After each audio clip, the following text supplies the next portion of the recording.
Amici di Veneto Globe, ben ritrovati. Siamo ancora qui nel nostro studio allestito a Cison di Valmarino per l'occasione della 39esima edizione di Artigianato Vivo. Ed ecco che anche oggi continuano le interviste agli artigiani, che sono fondamentalmente poi il motore di questo evento. Allora abbiamo qui un ospite prestigioso. Benvenuto Giacomo. Grazie mille. Giacomo è qui, è un espositore e anche lui è un artigiano di quelli veri, perché tra le tante cose che possiamo vedere qui, tu invece lavori un materiale che potremmo dire comune, perché lo vediamo forse dappertutto, ed è il ferro. Sì, è un materiale, fra le altre cose io lavoro con il fil di ferro, che è un materiale molto povero di uso nella carpenteria, perché io uso proprio un fil di ferro, quello più banale, quello più comune proprio. Quello più comune, sì, che è usato soprattutto nella carpenteria, nell'edilizia. È un fil di ferro cotto, Ok. un fil di ferro banale. Certo, proprio Il quello materiale proprio banale. banale, proprio E anche di uso quello comune.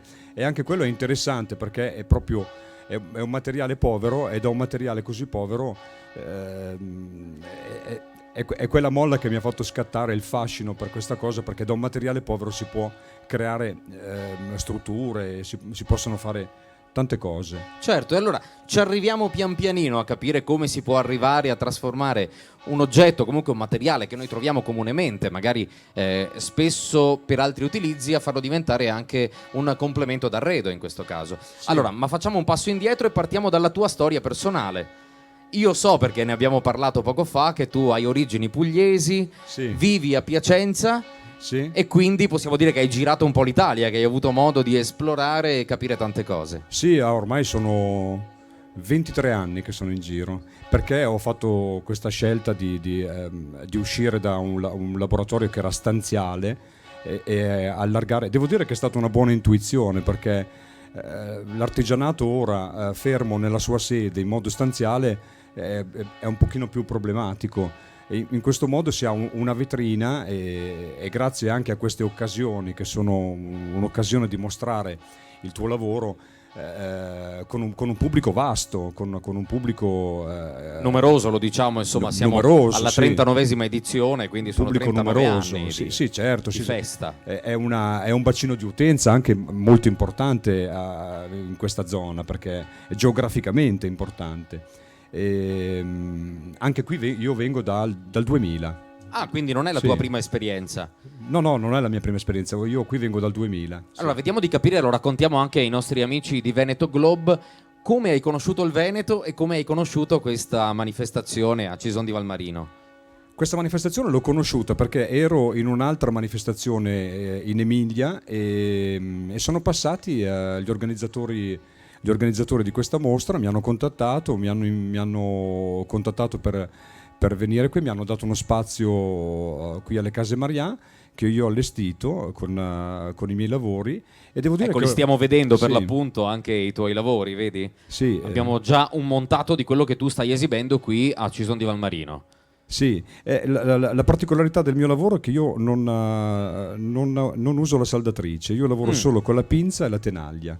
Quindi Tutto più quello manuale possibile, diciamo. Tutto quello, sì, parto dalla tradizione, infatti nel 97 ho iniziato questo lavoro con la cesteria, perché mi affascinava, era un hobby che avevo, mi affascinava fare questi cesti che erano tutti legati a una tradizione emiliana, ma non solo emiliana. Poi da lì ho fatto una ricerca fino ad arrivare a delle lavorazioni della Francia, dell'Inghilterra. In Inghilterra si faceva questo lavoro nella fine dell'Ottocento, si chiamava wirework, era una lavorazione del ferro a freddo. Ok. E poi ho fatto la somma di diverse tecniche e ho creato il mio stile, perché l'artigiano si differenzia quando riesce a creare il suo stile Personale, quindi Sì, riesce a dare un contributo veramente personale a sì, un'opera. è molto importante. Ecco, mi parlavi non solo di cesti, come abbiamo visto in questi contributi, ma anche di sospensioni, quindi per lampadari? Sì, le sospensioni, devo dire che qui in Veneto ho lavorato tanto con le sospensioni, nel senso che c'è un tipo di pubblico che si prende cura di quello di quello che poi noi portiamo in mostra, perché la parola stessa lo dice, no? Mostra vuol dire mostrare quello che fai, Certo, no? certo. Qui c'è un pubblico che ha uno sguardo, che si prende cura e riesce a capire come può inserirsi nell'ambiente che sta magari progettando. Io ho avuto a che fare qui con architetti, con molti locali della zona qui proprio di ristorazione e anche locali, anche case private hanno i miei lampadari, e questo per me è una grossa soddisfazione, perché l'artigianato lasciami dire questa cosa, abbiamo detto che ci mancherebbe, dobbiamo.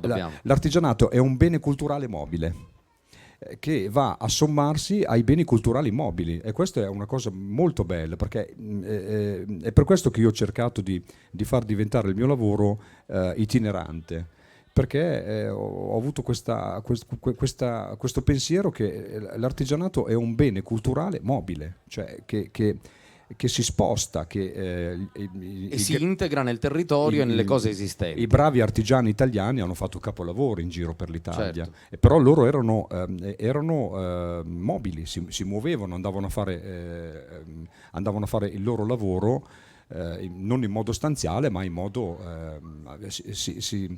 insomma, girovagavano. Qui ci riporti un po' all'alba dei tempi, perché sempre gli artisti nella loro storia si sono spostati e hanno venduto le loro opere anche fuori provincia, fuori regione, fuori stato addirittura. È assolutamente importante. Diciamolo, l'artigiano è anche un artista. Ma io credo che l'artigiano evoluto con le competenze, ecco, io ti interrompo perché stiamo vedendo, ne abbiamo parlato poco fa, proprio i tuoi lavori anche di sospensione a questo punto. Sì, no? Credo che l'artigiano evoluto con le competenze, con la ricerca, perché occorre la passione, la ricerca, occorre la professionalità, proprio farlo professionalmente. Io penso che un artigiano che decide di fare questo lavoro professionalmente mette in campo le sue energie migliori, e ci sono il salto poi dall'artigiano all'artigianato artistico all'arte è un po' quasi un tutt'uno.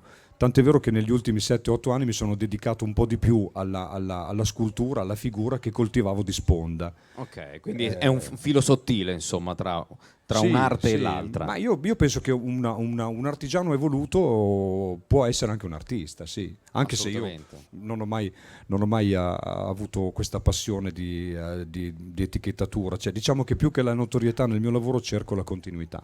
Continuità e la professionalità fino alla fine. Esatto, sì, è molto importante la continuità per il nostro lavoro, e automaticamente bisogna mettere in campo le energie migliori, bisogna fare le cose.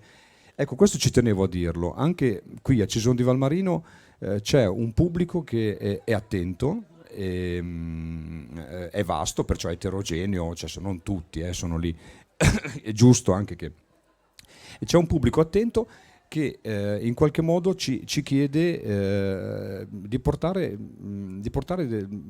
un'artigianalità fatta bene, insomma, con competenza, perché il pubblico è attento, il pubblico poi siamo noi. È sempre più attento, siamo certo, noi il pubblico, anch'io, anche tu, quando andiamo in giro a vedere le cose, se sono belle e se hanno la capacità di sorprenderci, vuol dire che abbiamo colpito nel segno. Esatto, il pubblico siamo anche noi, non è che noi siamo differenti anche come succede a noi, come succede anche a te, davanti a un'opera artigianale o un'opera artistica che ha una sua energia, una sua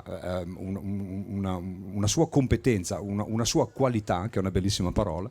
Rimaniamo in qualche modo sorpresi e colpiti. Dobbiamo essere noi in qualche modo ad avere questa capacità di sorprendere il pubblico, specialmente in questi tempi che c'è un appiattimento generale della produzione e della qualità. Noi dobbiamo mantenere alto questo nome dell'artigianalità italiana, lasciami dire anche. Certo, è la nostra, insomma, quella di casa nostra. Sì. Io credo questo, ecco. Ho ancora una domanda, una curiosità per te. In quest'epoca dove la modernità sembra fare da padrona, no? Negli arredi, nelle costruzioni, come vedi tu il connubio tra la modernità e magari un'arte, tra virgolette, più povera, che potrebbe essere quella dell'artigianato? Quindi come vedi quest'unione tra due cose che sembrano cozzare una con l'altra? È difficile perché comunque è una scelta è una scelta che è in qualche modo condizionata, no? Un po' dai mass media, un po' da uno stile che ci è stato presentato. Da uno stile che ci è stato presentato. Sai, questa storia del grifato è dura, cioè nel senso che poi ormai sono tutte produzioni fatte in Bangladesh, ormai di veramente di esportazione, di esportazione. Però poi ci sono dei grandi nomi, dei grandi design italiani che si avvalgono della collaborazione di artigiani capaci, professionali. A me è capitato di mettere le mie sospensioni in ambienti dove hanno lavorato architetti, dove ci sono degli arredamenti di design. Diciamo che ci sono delle confluenze, no? È un po' come i fiumi che si diramano e vanno a finire tutti nello stesso mare. Adesso diciamo che anche in questo caso forse gli opposti si attraggono. Sì, e poi ci sono anche delle contaminazioni, delle sinergie, l'artigianato entra benissimo in ambienti di design, è chiaro che sì, adesso è anche un periodo, per dire, io ho messo anche stamattina un lampadario, una sospensione in un posto dove ci sono dove c'è un arredamento di design e si è perfettamente inserito. Gli architetti arredatori sono loro che a volte scelgono proprio oggetti di design da inserire in contesti. È un po' quello che dicevo prima, no? Cioè è proprio questo bene culturale mobile che ma mobile inteso in modo metaforico, no? L'artigiano crea, interpreta e poi si va ad inserire in contesti che sono